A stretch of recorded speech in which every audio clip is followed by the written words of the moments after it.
حضرت سیدنا عبداللہ بن زبیر رضی اللہ تعالی عنہ، جس طرح کہ میں نے عرض کیا کہ آپ حضرت ابوبکر صدیق رضی اللہ تعالی عنہ کے نواسے ہیں، بڑے جلیل القدر عالم تھے آپ۔ ذخیرہ احادیث میں تقریباً 33 سے زیادہ احادیث کے آپ راوی ہیں جو رسول کریم صلی اللہ علیہ وسلم سے آپ نے سماعت کی ہے۔ آپ کی پیدائش کا واقعہ اسلام کا ایک روشن باب ہے، بلکہ یوں سمجھیے کہ جس طرح ہر صحابی نے اپنی زندگی کا حصہ نبی کریم علیہ الصلوۃ والسلام کی تعلیم اور حضور علیہ الصلوۃ والسلام کی محبت میں اپنا کردار ادا کیا، وہاں سیدنا عبداللہ بن زبیر رضی اللہ تعالیٰ عنہ کا ایک بہت بڑا مقام ہے۔ آپ کی پیدائش ہجرت کے 1 سال بعد، یعنی جب نبی کریم علیہ الصلوۃ والسلام نے 13 سال مکہ مکرمہ میں گزارنے کے بعد اسلام کے تحفظ کے لیے اللہ کے حکم سے جب رات کو ہجرت فرمائی اور مکہ مکرمہ سے آپ مدینہ منورہ تشریف لائے، تو آپ کی ولادت ہجرت کے پہلے سال ہوئی۔ بعض علماء یہ کہتے ہیں کہ آپ کی ولادت حضور علیہ الصلوۃ والسلام کی ہجرت کے 20 مہینے بعد، یعنی 20 ماہ بعد ہوئی، لیکن آپ کی ولادت میں جو اسلام کی عزت ہوئی اور آپ کی پیدائش اسلام کی عزت، اسلام کی شان کا ایک بہت بڑا معیار بنا۔ وہ اس طرح کہ جب حضور علیہ الصلوۃ والسلام ہجرت کر کے صحابہ کے ساتھ آئے تو مدینہ منورہ کے اندر یہود کثرت کے ساتھ رہتے تھے، یہودی۔ اس دوران یعنی یہ 20 مہینہ، یہ 1 سال کا عرصہ ایسا ہوا کہ مسلمانوں کے گھر کسی بچے کی ولادت نہیں، اور اب تک کوئی خوشی ایسی نہیں آئی، کیونکہ سرکار دو عالم صلی اللہ علیہ وسلم اس بات کو بڑا پسند فرماتے جب مسلمانوں کے گھر بیٹوں کی پیدائش ہوتی، تاکہ اس کے ذریعے اسلام کا نظم تعلیمی طور پر، جہاد کے طور پر، تعداد و کثرت کے طور پر۔ اس لیے حضور علیہ الصلوۃ والسلام کا نکاح کے اندر ایک خطبہ ہے کہ حضور نے فرمایا کہ ایسی خاتون سے شادی کرو کہ جن کے خاندان کی عورتوں میں بچے زیادہ پیدا ہوتے ہیں، جو تم سے محبت کرنے والی ہو اور تم ان سے محبت کرنے والی، اس لیے کہ میں تمہاری افراد کی کثرت پر قیامت کے دن میں تم پر فخر کروں گا۔ اور یقیناً یہ جو منصوبہ بندی کا ایک ڈرامہ مچایا جاتا ہے، اس کے پیچھے کئی قسم کی سازشیں بھی ہیں۔ نہیں، منصوبہ بندی اگر کر بھی لیں تو 2 کا کون سا خیال حکومت رکھ لیتی ہے، تو جو آپ جو ہے وہ 5 اور 8 کے لیے رکا جائے، یہ ایک الگ سی ایک گویا کہ خبت ہے کہ آپ جی بچے 2 کم کر۔ تو ہم نے کہا جی 2 بچے پیدا کر کے بھی تو سڑکوں کا وہی حال ہے، تجارت کا وہی حال ہے، معیشت کا وہی حال ہے۔ تو یہ ساری بکواس۔ اور آج آپ دیکھیے یورپ کے اندر اور برطانیہ کے اندر باقاعدہ پیسہ گورنمنٹ دینے کی کوشش کر رہی ہے کہ ہماری نسل ختم ہو رہی ہے، اور آپ جناب جو ہے کہ وہ بچے پیدا کریں تاکہ، تو غیر حضور علیہ الصلوۃ والسلام کے ایک ایک خطبے کے اندر ہزارہا حکمتیں ہیں۔ تو سرکار دو عالم نے فرمایا علیہ الصلوۃ والسلام کہ ایسے خاندان میں شادی کرو جن خاندان کی عورتوں کی اولاد میں کثرت رہتی ہو، اور پھر حضور نے ارشاد فرمایا کہ تمہاری اولادوں کی کثرت پر میں قیامت کے دن تم پر فخر کروں گا۔ خیر، اولاد کی کثرت کے ساتھ اس کی تربیت میں اس میں شامل ہے، ان کی اخلاقی تربیت، ان کی مذہبی تربیت، ان کی تعلیمی تربیت، تمام چیزیں اس کے اندر آ جاتی ہیں۔ آگے چلتے ہیں۔ تو جب حضور علیہ الصلوۃ والسلام ہجرت کر کے مدینہ منورہ آئے تو مسلمانوں کے گھر میں اولاد کی پیدائش نہیں ہوئی، تو یہودیوں نے ایسی ایک چٹکی اور ایسی ایک افواہ پھیلا دی کہ ہمارے جو عاملین ہیں، ہمارے جو جادوگر ہیں، یہ ہمارے وہاں جو جادو کرنے والے یہود ہمارے ہیں، انہوں نے مسلمان عورتوں کے اوپر ایسا جادو کر دیا ہے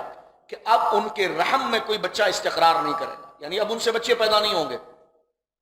اور یہ رومر ایسا پھیل گیا کہ مسلمانوں کے لیے بظاہر غم کا باعث بھی بنا۔ انسان ہے، انسان باہر کے اسرار، باتوں سے اثر لیتا ہے، چاہے اس کا ایمان جیسے بھی مضبوط ہو، لیکن انسان ہونے کے حوالے سے اس کے دل پر کچھ نہ کچھ ایک بادل سا آ ہی جاتا ہے۔ تو مسلمانوں کو یہ فکر لاحق ہوئی کہ واقعی میں اتنا لمبا عرصہ ہوا اور اتنے سارے مسلمان ہجرت کر کے آئے ہیں، اور اتنے مسلمان جو خود مدینے میں پہلے سے موجود تھے، کسی کے ایک کے گھر میں بھی گویا کہ ولادت نہیں ہوئی۔ تو یہود نے یہ شوشہ چھوڑ دیا کہ جناب ہمارے جو جادوگر ہیں انہوں نے عمل کر دیا ہے، عاملین ہیں، اور انہوں نے یہ عمل کیا ہے کہ مسلمانوں کی گھروں میں اب بچے پیدا نہیں ہوں گے۔ تو اسلام کی ہجرت کے بعد سب سے پہلے جو شہزادہ پیدا ہوا وہ حضرت ابو بکر صدیق کا نواسا حضرت عبداللہ بن زبیر تھا۔ حضور اتنے خوش ہوئے ان کی ولادت، کیونکہ ان کی یہ پیدائش اسلام کی ایک کرامت تھی، اسلام کی عزت تھی۔ یہود کا پھیلایا ہوا یہ جھوٹا پروپیگنڈا جو خاک میں مل گیا، بلکہ تاریخ میں ہم نے یہاں تک پڑھا کہ جب حضرت سیدنا زبیر بن عوام یا حضرت ابو بکر خود اس بچے کو اٹھا کر لے کر آئے، کیونکہ زبیر بن عوام آپ کے والد تھے اور حضرت سیدنا ابو بکر صدیق آپ کے نانا تھے، جب اس بچے کو اٹھا کر حضور کے پاس لے کر آئے کہ لگے کہ حضور ہمارے گھر یہ بچہ پیدا ہوا، تو جتنے صحابہ تھے انہوں نے نعرہ تکبیر اللہ اکبر بلند کیا۔ یہ بھی کتابوں کے اندر آتا ہے، یعنی اسلام کی نصرت اور عزت کے لیے انہوں نے نعرہ بلند کیا تو حضرت سیدنا عبداللہ ابن زبیر اسلام کی عزت قرار پائے، اسلام کا وقار قرار پائے، اور اللہ رب العالمین پھر حضور علیہ الصلوۃ والسلام نے اپنے مبارک آغوش میں آپ کو لیا، گود میں لیا، اپنے دہن مبارک سے آپ کو لعاب دیا، اس کے بعد آپ نے تحنیک فرمائی، یعنی کھجور منگا کر سرکار دو عالم صلی اللہ علیہ وسلم نے اپنے اس دہن مبارک جس زبان پر خدا بولے، جس سے وحی جاری ہو، اس مبارک دہن میں حضور علیہ الصلوۃ والسلام نے اس کھجور کو چبایا، اور چبا کر بالکل نرم کرنے کے بعد حضرت عبداللہ ابن زبیر رضی اللہ تعالیٰ عنہ کے مبارک دہن میں اور منہ میں داخل فرمایا۔ یہ حضرت سیدنا عبداللہ ابن زبیر رضی اللہ تعالیٰ عنہ ہے، یہ 1 ہجری میں پیدا ہوئے۔ اب ان کے حوالے سے چند باتیں میں خاندانی بیک گراؤنڈ کے حوالے سے عرض کرتا ہوں۔ یہ بنو اسد قبیلے سے ہیں، یعنی قریشی ہیں، حضور کے خاندان سے۔ ان کے والد گرامی کا نام ہے زبیر بن عوام، اور زبیر بن عوام جو ہے وہ ہماری ماں ام المومنین سیدہ خدیجہ کے بھتیجے ہیں۔ کیوں؟ اس لیے کہ ان کے والد جو عوام ابن خویلد، یہ حضرت خدیجہ کے سگے بھائی ہیں۔ ہماری ماں ام المومنین سیدہ خدیجہ بنت خویلد، ان کے یہ بھائی ہے عوام بن خویلد۔ عوام جو حضرت سیدتنا خدیجہ کے سگے بھائی ہیں، ان کا نکاح حضور کی پھوپھی اور حضرت حمزہ کی سگی بہن سیدہ صفیہ بنت عبد المطلب سے ہوا، اور میرے دوستو ان کے بطن پاک سے حضرت زبیر بن عوام جو عشرہ مبشرہ ہے وہ پیدا ہوا۔ تو یہ خاندانی بیک گراؤنڈ اس حوالے سے ہے، یعنی سرکار کی پھوپھی سیدہ صفیہ جو حضرت سید الشہداء حضرت حمزہ کی سگی بہن ہے، یہ بھابھی ہیں حضرت خدیجہ کی، یعنی سرکار دو عالم صلی اللہ علیہ وسلم، اب رشتہ دیکھیں کتنا قریب ہے، یعنی حضور علیہ الصلوۃ والسلام کی جو پھوپھی ہے وہ سرکار علیہ الصلوۃ والسلام کی زوجہ حضرت خدیجہ کی بھابھی قرار پاتی ہیں، کیونکہ ان کے بھائی عوام بنت خویلد کا نکاح صفیہ بنت عبد المطلب رضی اللہ تعالیٰ عنہ اجمعین سے ہوا، اور ان کے صدف اقدس سے حضرت عبداللہ یعنی عبداللہ بن زبیر کے والد حضرت زبیر بن عوام پیدا ہوئے۔ زبیر بن عوام عشرہ مبشرہ میں سے ہیں، یعنی یہ ان 10 صحابہ میں سے ہیں جن کو الگ الگ حضور علیہ الصلوۃ والسلام نے ایک ہی مجلس کے اندر فرمایا ابو بکر فی الجنہ، عمر فی الجنہ، عثمان فی الجنہ، علی فی الجنہ۔ سرکار نے جہاں ان 10 کو جنت کی بشارت دی ہے، اسی ایک ہی مجلس کے اندر حضرت زبیر بن عوام رضی اللہ تعالی عنہ کو حضور علیہ الصلوۃ والسلام نے جنتی ہونے کی بشارت عطا فرمائی۔ حضرت زبیر بن عوام جو والد ہیں حضرت عبداللہ بن زبیر کے، یہ حضور علیہ الصلوۃ والسلام کے پھوپھی کے بیٹے ہیں۔ پھوپھی کے بیٹے ہونے کے ساتھ ساتھ آپ سرکار دو عالم صلی اللہ علیہ وسلم رشتے میں آپ کے خالو بھی لگتے ہیں، رشتے میں آپ کے خالو بھی قرار پاتے ہیں، اس لیے کہ آپ کی امی جان جو ہے، کیونکہ حضرت خدیجہ جو ہے وہ حضرت زبیر بن عوام کی پھوپھی ہیں،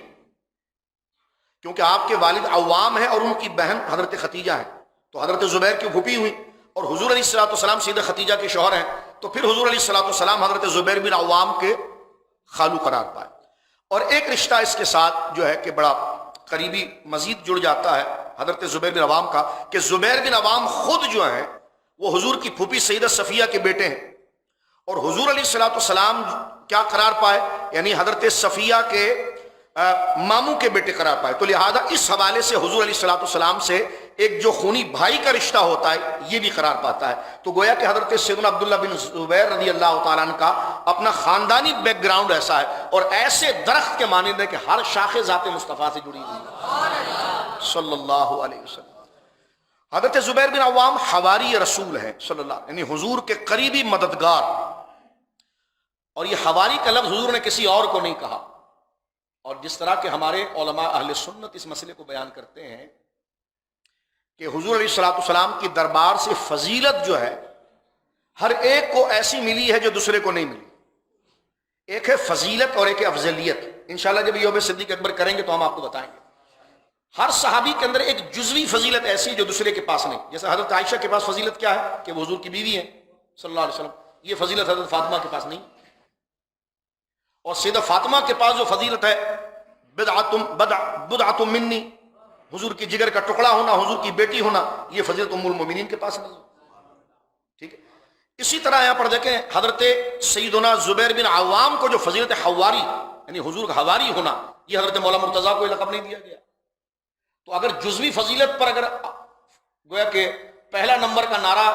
جو جاہل لگائیں تو پھر زبیر بن عوام کا بھی پہلا نمبر کا نعرہ لگائیں۔ اور یہ بھی کہیں کہ جناب زبیر بن عوام پہلے نمبر پر ہیں، کیونکہ یہ تو ان کی فضیلت ہے، کسی اور کی نہیں ہے. خیر، تو لہٰذا جزوی فضیلت جو ہے وہ ہر ایک کے اندر تقسیم ہے. ہر ایک صحابی کو ایسا ایسا، جیسا حضرت عمر کے بارے میں ہے کہ ان کی زبان پر اللہ نے حق کو جاری کیا، ان کے سائے سے شیطان بھاگتا ہے، یہ لفظ کسی اور صحابی کے لیے نہیں کہا گیا. حضرت عثمان کے لیے کہا گیا کہ میرا جنت میں کوئی رفیق ہوتا تو عثمان ہوتا، یہ لفظ کسی اور کے لیے نہیں کہا گیا. حضرت مولا علی کے لیے حضور نے فرمایا کہ علی دنیا و آخرت میں میرا بھائی ہے، یہ لفظ کسی اور کے لیے نہیں بولا گیا. تو یہ ہے فضیلت کے درجے، یہ ایک الگ ٹاپک ہے. لیکن افضلیت جب حضرت ابوبکر صدیق کے لیے کہا جاتا ہے تو اس کا مطلب یہ ہوتا ہے کہ جب ڈائریکٹ یہ کہا جائے کہ صحابہ میں بڑا کون ہے تو پھر نام ابوبکر صدیق آتا ہے. تو اہل سنت جو ہیں الحمدللہ وہ جزوی فضیلت ہر صحابی کی تسلیم کرتے ہیں، لیکن جب مطلق سوال ہو کہ بڑا کون ہے اور افضل کون ہے تو وہ حضرت ابوبکر صدیق. خیر یہ ایک علمی بحث ہے، حضرت ابوبکر صدیق کے یوم میں ہم اس کو عوامی طرز میں کھول کر بیان کریں گے، لیکن ابھی میں آگے بڑھنا چاہتا ہوں. حضرت سیدنا عبداللہ بن زبیر جن کا مبارک یوم ہم کر رہے ہیں، ان کے والد گرامی حضرت زبیر بن عوام ہیں. ان کا ایک لقب مبارک جہاں اتنی فضیلتیں ہیں کہ حضور علیہ السلام کے خاندانی رشتے سے آپ اتنے قریب ہیں. غزوہ خندق لڑی جا رہی تھی اور بڑی سخت سردی تھی، اور عرب کی سردی اللہ اکبر، جیسی اس کی شدید مدینہ منورہ کی گرمی جیسی شدید ایک آزمائش ہے، اسی طرح گرمی جیسی آزمائش ہے کہ جس میں بندہ جو ہے کہ فرش پر پاؤں نہیں رکھ سکتا. جنہوں نے گرمی میں حج کیا ہو یا عمرہ کیا ہو تو وہ جانتے ہیں کہ کھجور پکنے کا جو وقت ہے اس میں گرمی کتنی شدید ہوتی ہے مکہ مکرمہ کے اندر اور مدینہ منورہ میں صحرائی علاقہ، اسی شدت کے ساتھ وہاں سردی ہوتی ہے. تو شدید سردی تھی جب غزوہ خندق لڑی گئی 5 ہجری کے اندر. اس میں سرکار دو عالم صلی اللہ علیہ وسلم ایک مسجد کے اندر، جو آج مسجد خمسہ مساجد کے اندر وہ مسجد موجود ہے، جس میں حضور علیہ السلام اپنے صحابہ کو لے کر بیٹھے ہوئے تھے، اور گرد و نواح مدینے کے اندر خندقیں کھودی گئی تھی.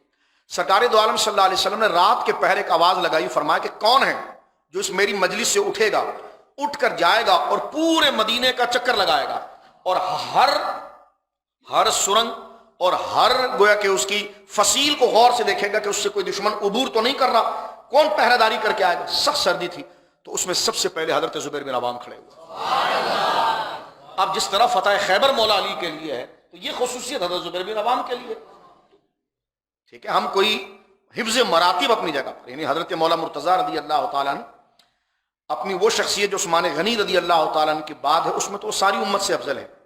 یعنی سیدنا عثمان غنی کے بعد جو آپ کی پوزیشن ہے اس میں تو پھر آپ ساری امت سے افضل ہیں. لیکن آپ دیکھیے کہ ہر صحابی رسول نے ہر ایک میں کچھ نہ کچھ حصہ ضرور ڈالا ہے، اور یقیناً ہر صحابی کا یہ حصہ رہا ہے. اور مطلقاً یہ کہنا کہ ایک کے کاندھے پر ساری بات تھی، تو یہ مزاج کوئی باقاعدہ تاریخی یا تحقیقی نہیں لگتا کہ جس میں ایک رخ کو بیان کیا جائے. اب ذرا غور کیجئے، سرکار دو عالم نے فرمایا سردی اتنی سخت ہے لیکن کون اٹھے گا اور باہر جائے گا اور چکر لگا کر آئے گا؟ زبیر بن عوام کہتے ہیں کہ میں اٹھا، اور جب میں اٹھ کر باہر گیا تو حضور نے مجھے دعا عطا فرمائی. حال یہ تھا کہ میں نے ایک تہبند پہنا ہوا تھا، غربت کا دور تھا، تہبند پہنا ہوا تھا، چادر میرے اوپر تھی، قمیص نہیں ہوتا تھا، یعنی اتنی قیمت، اتنے پیسے نہیں تھے. کہتے جب میں اس سردی کے اندر کہ میرے پاس کوئی اوڑھنے کے لیے چادر یا کمبل بھی نہیں تھا، میں مسجد کے صحن سے باہر نکلا تو حضور نے جو دعا دی تھی تو مجھے اتنی گرمی لگنے لگ گئی کہ وہ چادر بھی میں نے کندھے کی اٹھا کر اپنے کندھے کے اوپر رکھی،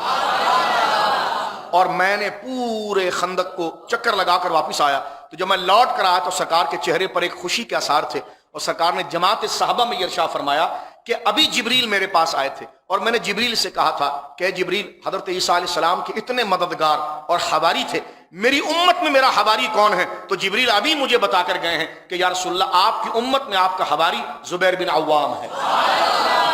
اور یہ زبیر بن عوام جو ہے رضی اللہ تعالیٰ یہ حضرت سیدنا عبداللہ بن زبیر کے والد گرامی ہیں، جن کا یوم، جن کی شہادت کو ہم یہاں پر ذکر کر رہے ہیں. خاندانی بیک گراؤنڈ میں ایک بات اور آپ کو عرض کر دیں کہ آپ کی امی جان یعنی سیدنا عبداللہ بن زبیر جن کی شہادت اس مہینے میں ہوئی ہے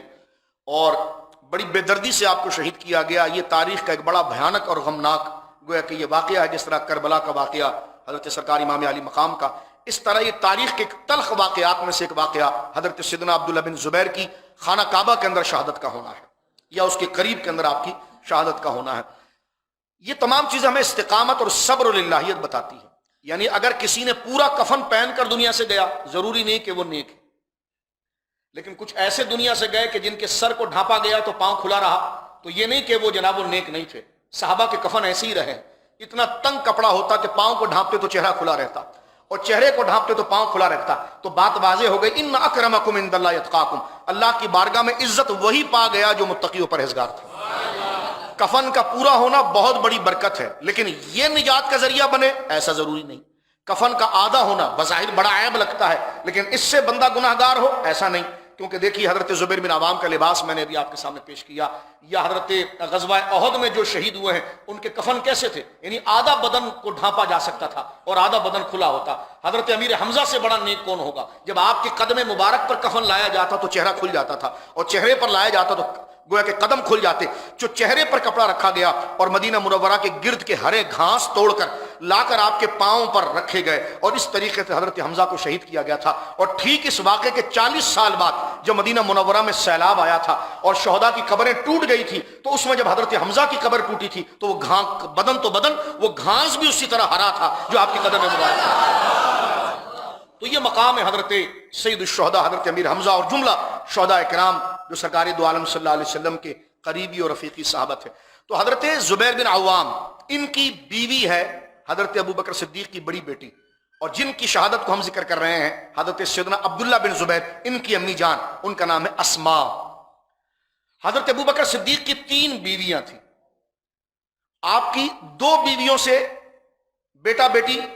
اور 1 بیوی سے صرف 1 بیٹا پیدا۔ سب سے بڑی بیوی جو آپ کی تھی ان کا نام تھا قتیلہ، ان سے آپ کے 2 بچے پیدا ہوئے، ایک آپ کے بڑے بیٹے عبداللہ اور ایک آپ کی بڑی بیٹی اسماء، یہ حضرت ابوبکر کی پہلی بیوی سے پیدا ہوئے۔ دوسری بیٹی آپ کی تھی، آپ کی بیوی جو تھی ام رمان، ان کا ایمان ثابت ہے اور ان سے آپ کے 2 بچے پیدا ہوئے، ایک ہماری ماں سیدہ عائشہ اور ایک ان کے ماں اور باپ شریک بھائی حضرت عبد الرحمن بن ابی بکر۔ اور تیسری جو آپ کی حضرت سیدنا ابوبکر صدیق رضی اللہ تعالیٰ عنہ کی زوجہ محترمہ تھی وہ اسماء بنت عمیس تھی، جو میں نے حضرت جعفر طیار کے واقعے میں ذکر کیا تھا، جو موتا میں شہید ہوئے تھے۔ ان کی شہادت کے بعد وہ نیک خاتون حضرت ابوبکر کے نکاح میں آئی تھی، اور ان سے آپ کے ایک ہی بیٹا پیدا ہوئے، وہ محمد بن ابی بکر تھے۔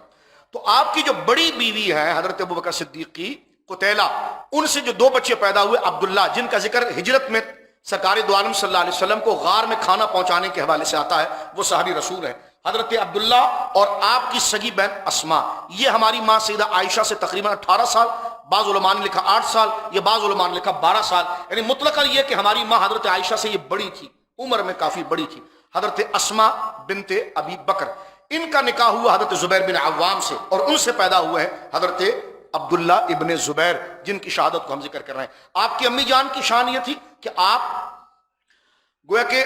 مجاہدات صحابیات میں سے تھی، اسلام کے لیے آپ کی بڑی جد و جہد ہے، اور آپ کا اسلام لانا سابقون اولون مہاجرات میں سے ہے۔ سب سے پہلے ایمان لانے والی عورتوں میں بعض علماء نے لکھا کہ آپ کا نمبر 18 نمبر پر آتا ہے کہ آپ نے اسلام قبول فرمایا تھا اور دار اسلام میں آپ داخل ہوئے۔ سیدہ اسماء کا کیا مقام ہے؟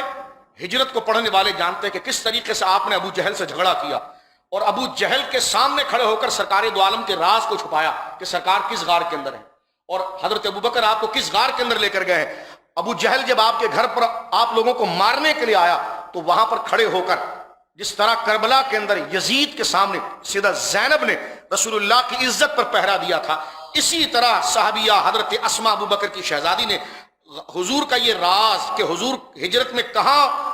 اس وقت سرکار موجود ہیں، اور یہ راز وہ کافر ڈھونڈ رہے تھے، یہ راز حضرت اسماء کو پتا تھا، اس نے ڈنڈوں سے حضرت اسماء کو مارا، لیکن حضرت اسماء بنت ابی بکر نے اپنے پورے کپڑے آپ کے خون سے بھر گئے تھے، لیکن آپ نے بار بار یہ کہا کہ مجھے پتا ہے کہ میرے ابو اور میرے رسول کہاں پر ہے، تو میرے بدن کے ٹکڑے ٹکڑے بھی کر دے گا تو میں نہیں بتاؤں گا۔ یہاں سے پتا چلا کہ صرف ابو بکر رسول اللہ کے وفادار نہیں، ابو بکر کی ساری بیٹیاں بھی رسول اللہ کی وفادار، سارے یہ گھر ہی سرکار دو عالم صلی اللہ علیہ وعلی آلہ وصحبہ وبارک وسلم کے وفاداروں میں ہے۔ حضرت اسماء بنت ابی بکر حضور علیہ السلام سے بے شمار بشارت پانے والی ہے۔ ہجرت میں آپ کا ایک واقعہ آتا ہے کہ 3 رات حضور علیہ السلام نے غار کے اندر گزاری تھی، اور یہ وقت آ گیا تھا کہ کافر ابھی مکہ سے ہٹ کر آگے تک اپنا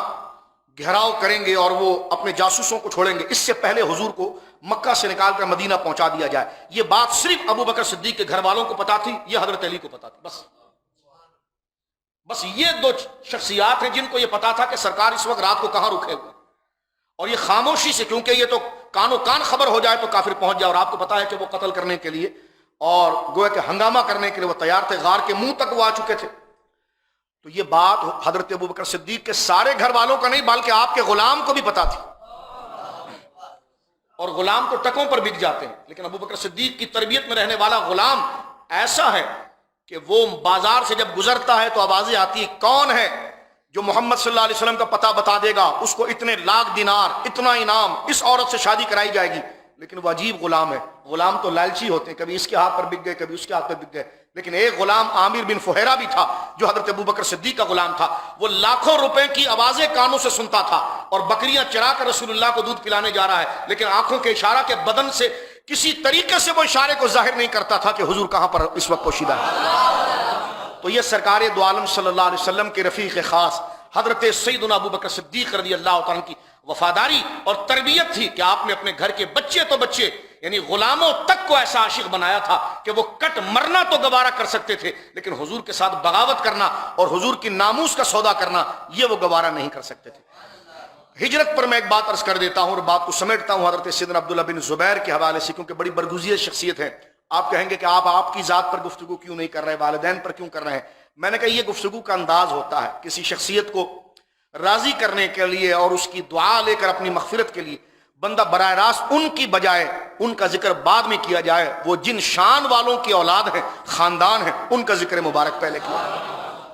آپ کی امی جان سیدنا عبداللہ بن زبیر کی امی جان سیدہ اسماء بنت ابی بکر اتنی جرت مند خاتون تھی، ان کی ڈیوٹی تھی کہ رات کے وقت حضور کے لیے کھانا بنا کر غار میں پہنچانا، اور مکہ کی وہ گھاٹیاں، وہ جنگل، اور اس میں وہ چلی جا رہی ہیں. اب حضرت ابوبکر صدیق نے اپنی بیٹی کو شام کو کہہ دیا تھا کہ رات کو حضور نے جانا ہے تو تم نے ایک میں حضور کے لیے ستو لانا ہے اور ایک میں شہد یا پانی کا انتظام کرنا ہے. یہ یعنی تھیلوں میں، یعنی چمڑے کے تھیلوں میں لے کر غار پر پہنچ گئی. جب پہنچ گئی تو حضرت ابوبکر صدیق سے کہا کہ ابا جان یہ میں دو لے کر آ گئی. عورت ذات ہے، لڑکی ذات ہے، لیکن ان کو نہ غارے سور کوئی چڑھے نا، مرد آدمی بھی 22 سال کا لڑکا بھی چلے تو 3 دن وہ بستر پر لیٹا رہتا ہے. اور یہ وہ خاتون ہے جو ایک دن میں 3 دفعہ اوپر جاتی نیچے آتی، اور اتنی ہوشیاری سے، اتنی وفاداری سے، اتنی چوکنا ہو کر، یعنی جاتی نہیں کہ سیدھا یہ سڑک چل رہی ہے تو لوگ دیکھ لیں، پہلے وہ دور جاتی، پھر آتی، ادھر جاتی، لوگوں کا خیال بانٹتی، اور اس کے بعد پھر چل کر جاتی. یعنی جتنا راستہ غار سور کا ہے اس سے 6 گنا راستہ پیدل طے کرتی، تاکہ سراؤنڈنگ میں گھومتی رہتی، تاکہ جاسوسوں کو پتہ نہ چلے کہ یہ جا کہاں رہی ہے. یہ گھرانہ ہے ابوبکر صدیق کا. اب آپ درد دیکھیے اس خاندان کا. جب غار میں پہنچ گئی اور سرکار دو عالم کو اونٹنی پر بٹھا دیا گیا کہ حضور بس جانا ہے، اور یہ دونوں انہوں نے چمڑے کی تھیلیاں اپنے ابا کے حوالے کی، تو حضرت ابوبکر نے غصے میں کہا باندھوں گا کس سے اس کو؟ یہ تو تھیلیاں لائی ہے، اس کے منہ باندھنے کے لیے بھی تو کچھ دے. اور وہ کھانا حضور کو جو تھا وہ ان کو جان سے زیادہ عزیز تھا کہ راستے میں حضور کو اگر حاجت ہو تو کیا پیش کیا جائے. انہوں نے کہا ابا جان یہ تو میں بھول گئی لانے کا. تو روایت میں آتا ہے کہ حضرت ابوبکر صدیق نے بڑا ان کو غصہ کیا، فرمایا کہ یہ اگر ضائع ہو گیا تو راستے میں حضور کو میں کیا پیش کروں گا؟ خود کی پرواہ نہیں ہے، حضور کو کیا پیش کروں گا؟ اب یہ بیٹی بھی تو ابوبکر صدیق کی تھی. اپنی بیٹیوں کو یاد کریں آپ اس وقت. آپ کی نظروں میں آپ کی بیٹیوں کا، بہنوں کا اور پاکیزہ ماؤں کا تصور ہونا چاہیے تاکہ آپ اس درد اور اس وفاداری کو سمجھ سکیں. کہنے لگے ابا ایسا ہو سکتا ہے کہ اپنا منہ ادھر کر لیں، آپ اپنا منہ ادھر کر لیں. ابوبکر صدیق کہنے لگے ہاں عورت ذات ہے. آپ نے اسی وقت اپنا کمر بند توڑا، جس کو عربی میں نطاق کہتے ہیں، کمر بند توڑا، اور اپنے کپڑے کو گانٹ لگائی اور اپنے کمر بند کے 2 ٹکڑے کیے. کہا ابا جان ہے تو کچھ بھی نہیں، اب وقت ایسا نہیں کہ نیچے جائے ورنہ تو کافر پہنچ جائے. اس آدھی رسی سے اس کو باندھ لیجئے، اس آدھی رسی سے اس کو باندھ لیجئے. آج ایسی وفاداری کی مثال کون لا سکتا؟ آپ اپنی بچیوں پر اس کو محسوس کریں، اپنی بیٹیوں پر اس کو محسوس کریں. یہ وفاداری. جب سرکار دو عالم کو حضرت ابوبکر صدیق نے کہا حضور تاخیر ہو گئی، لیکن اسماء نے یہ کیا، تو سرکار علیہ الصلوۃ والسلام نے دعا عطا فرمائی اور ان کو لقب دے کر ذات النطاقین، یعنی 2 دھاگوں والی. ایک عورت کے نزدیک اپنی حیا کتنی بڑی ہوتی ہے، لیکن حضور کی عزت اتنی بڑی تھی میرے دوستوں ان کی نظر میں. کہنے لگے ابا جان آپ ذرا منہ ادھر کر سکتے ہیں؟ حضرت ابوبکر نے جیسی منہ ادھر کیا تو انہوں نے اپنا کمر بند توڑا اور اپنے کمر سے اپنے کپڑے کو باندھ لیا کس کے، اور اس کمر بند کو 2 ٹکڑے کیا. فرمایا کہ میرے لیے میری عزت کچھ نہیں ہے، رسول اللہ کا آرام سب کچھ ہے صلی اللہ علیہ وآلہ وصحبہ بارک وسلم. یہ مقام ہے حضرت ابوبکر صدیق کی شہزادی. ظاہر سی بات ہے تربیت تو باپ نے کی ہوگی نا. باپ ایسا وفادار تھا جس نے جوان بیٹی اور گھر والوں کو سرکار دو عالم کے لیے چھوڑ دیا اور غار کے اندر چلے گئے تھے. کسی پوچھنے والے نے پوچھا کہ اگر کافروں کو پتا چلا تو تیرا گھر جلا دیں گے تو تیرا کیا ہے؟ فرما میرے لیے میرا رسول کافی ہے، میرے گھر والوں کے لیے اللہ رسول کافی ہے، بس جو ہوگا دیکھا جائے گا، لیکن میں حضور کو تنہا نہیں چھوڑ سکتا۔ اب میرے دوستو بزرگوں، حضرت عبداللہ ابن، اب آپ کو پتا ہونا چاہیے کہ جو بیٹا پیدا ہو رہا ہے، جو زبیر بن عوام کا نکاح حضرت سیدہ اسما سے ہو اور بیٹا عبداللہ بن زبیر پیدا ہو، اور پیدا بھی ہو تو اسلام کی شان بنے اور مسلمان نعرہ لگا کر اس کا استقبال کریں، یہود کا منہ اس کے پیدائش کے وقت کالا ہو، سرکار اپنی چھاتی سے اس کو لگائے رکھیں بہت دیر تک۔ مجھے بتائیے بچہ کیا رنگ لائے؟ حضرت سیدنا عبداللہ ابن زبیر نے، وقت میں ختم کرتا ہوں، بات ختم ہوتی ہے، 72 سال یا 74 سال آپ نے عمر پائی۔ مختصراً یہ آپ بہت بڑے عالم دین تھے، بہت بڑے فقیہ تھے، بہت بڑے قاری قرآن تھے آپ، لیکن مختصر آپ کی زندگی کے بڑے مشہور پہلو میں سے میرے دوستو بزرگوں یہ عظیم پہلو ہے کہ حضرت امام حسین رضی اللہ تعالیٰ عنہ کے سے جب یزید نے بیعت کو طلب کیا تھا، اس وقت 3 بندوں سے سختی سے بیعت لینے کے لیے یزید نے کہا تھا، ایک حضرت حسین رضی اللہ عنہ امام علی مقام، ایک عبداللہ بن زبیر، ایک عبداللہ ابن عباس، اور ان تینوں نے مدینے کے اندر بیعت کرنے سے انکار کر دیا تھا۔ آپ چاہتے تھے کہ امام حسین کربلا نہ جائیں کیونکہ بڑے اچھے دوست تھے، آپ نے بڑا مشورہ دیا امام حسین کہ آپ کربلا نہ جائیں، کوفی بڑے ظالم ہیں، انہوں نے آپ کے والد کے خلاف بھی ایک سازش کی اور کوفے کی جامع مسجد میں آپ کے باپ کو، آپ کے والد علی کو تنہا چھوڑ دیا تھا، تو وہ آپ کو بھی تنہا چھوڑیں گے، لیکن حضرت امام علی مقام کی ایک عظیمت، اپنا ایک عظیم اجتہاد تھا، آپ تشریف لے گئے۔ لیکن جب امام علی مقام کی شہادت کی خبر آئی تو حضرت زبیر بن عوام، حضرت عبداللہ بن زبیر بہت روئے، اور اس وقت آپ نے مکہ مکرمہ اور مدینہ منورہ میں خطبہ دیا، تو اس وقت حال یہ تھا کہ پورے عرب نے یزید کے مقابلے پر حضرت عبداللہ بن زبیر کی بیعت کر لی، اور اس وقت ساری خلافت حضرت عبداللہ ابن زبیر کے ہاتھ میں آئی اور آپ نے خون حسین کا بدلہ لینے کی تیاری کی۔ اس وقت آپ نے مدینہ منورہ کے اندر جتنے لوگ جن پر شک تھا کہ یہ حضرت امام حسین کی شہادت میں یا اہل بیت کی گستاخی میں شامل ہیں، جس میں مروان بن حکم ہو یا جتنے لوگ ہوں، سب کو آپ نے مدینہ منورہ سے بھگا دیا تھا۔ مروان بن حکم ایک بھیڑیا آدمی تھا، اس نے یہاں سے نکلنے کے بعد ایک بڑی فوج تیار کی، فوج تیار کر کے عبداللہ بن زبیر کے مقابلے پر آیا۔ اس نے مصر کے اندر، کیونکہ آپ کے گورنر مضبوط نہیں تھے تو مصر کو اس نے آپ سے چھین لیا، عراق میں آپ کے ساتھ لڑائی ہوئی، عراق میں آپ کے بھائی مصعب بن زبیر جو تھے وہ شہید ہوئے، یہاں تک کہ مختصراً یہ وہ مکہ تک آ گیا، اور مکہ تک آنے کے بعد حجاج بن یوسف نے گویا کہ 30,000 کا لشکر طائف کے میدان سے لے کر مکہ کے اندر داخل ہوا، اور حضرت سیدنا عبداللہ بن زبیر نے ان شیطانوں کو روکنے کی کوشش کی، اور اس کوشش کے اندر آپ مکہ اور مکرمہ، ایک روایت آتی ہے کہ حرم خدا کے اندر، ایک ہے کہ اس کے بعد اس کے حرم کے دروازے کے باہر آپ کو شہید کیا گیا۔ حجاج بن یوسف جو ایک ملعون شخص تھا، جس کی تکفیر فقہا نے کی ہے اور بڑا بدبخت قسم کا آدمی تھا، وہ اپنے دور کا چنگیز خان سے بھی زیادہ ایک خطرناک ایک روپ تھا، اس نے حضرت سیدنا عبداللہ بن زبیر رضی اللہ تعالیٰ عنہ کو مکہ مکرمہ کے اندر شہید کیا، اور جب شہید کیا تو آپ کے سر مبارک کو آپ کے بدن سے الگ کر دیا گیا تھا، جیسے امام علی مقام کا آپ کا بدن مبارک سولی پر چڑھایا گیا تھا۔ اس سے ہمیں صبر ایثار ملتا ہے، اسلام کے لیے شجاعت۔ اللہ فرماتا وَلَنَبْلُوَنَّكُمْ بِشَيْءٍ مِّنَ الْخَوْفِ وَالْجُوعِ وَنَقْصٍ مِّنَ الْأَمْوَالِ، اللہ فرماتا ہم تمہیں آزمائیں گے بھوک کے ذریعے، مال کو چھین کر، اولاد کو چھین کر، پھر ہم دیکھیں گے کہ کون اس مصیبت پر رکتا ہے۔ فرمایا وہ لوگ الذین اذا اصابتهم مصیبہ، ہمارے وہ نیک بندے جب ان کو مصیبت پہنچتی ہے تو قالوا، تو وہ کہتے انا للہ وانا الیہ راجعون، ہم اللہ کے لیے ہیں اور اسی کی طرف ہم لوٹ جائیں گے۔ عبداللہ بن زبیر، آخری بات عرض کروں، عبداللہ بن زبیر کا جسد مبارک ابھی سولی پر ٹنگایا ہوا تھا کہ آپ کی والدہ حضرت اسما، ان کی عمر 92 ایئر تھی اور اس وقت بڑی صحت مند تھی وہ۔ حجاج بن یوسف نے ان کو بلایا کہ آؤ میں تمہیں ایک چیز دکھاتا ہوں، تو جب آپ کمرے کے اندر آئی تو آپ نے دیکھا تو آپ کا بیٹا سولی کے اوپر ہے اور سر نہیں ہے، تو آپ دھاڑے مار کر رونے لگی۔ تو حجاج ملعون اور ظالم نے کہا کیوں آپ کو درد ہوا، آپ غمگین ہوئی؟ انہوں نے کہا اس کی شہادت پر میں غمگین نہیں ہو رہی، شہادت تو شان کی بات ہے، میں اس لیے غمگین ہوئی حجاج تو نے امت کی بہت بڑی ناشکری کی ہے، یہ میرا بیٹا ہی نہیں، اسلام کا فخر تھا، جب یہ پیدا ہوا تھا تو مسلمانوں نے نعرہ بلند کیا تھا، اس لیے کہ یہودیوں نے یہ کہا تھا کہ اب مسلمانوں کے گھر بچہ پیدا نہیں ہوگا، ہمارے جادوگروں نے ان کے اوپر جادو کر دیا ہے، تو اسلام کی عزت کے لیے اللہ نے مسلمانوں کے گھر میں جو سب سے پہلا بچہ بھیجا تھا وہ یہ میرا بیٹا عبداللہ بن زبیر تھا۔ حضرت عبداللہ ابن زبیر کی شہادت اس مہینے ہوئی ہے۔ آپ کی زندگی کے بہت بڑے پہلو، آپ بہت بڑے غازی تھے، آپ بہت بڑے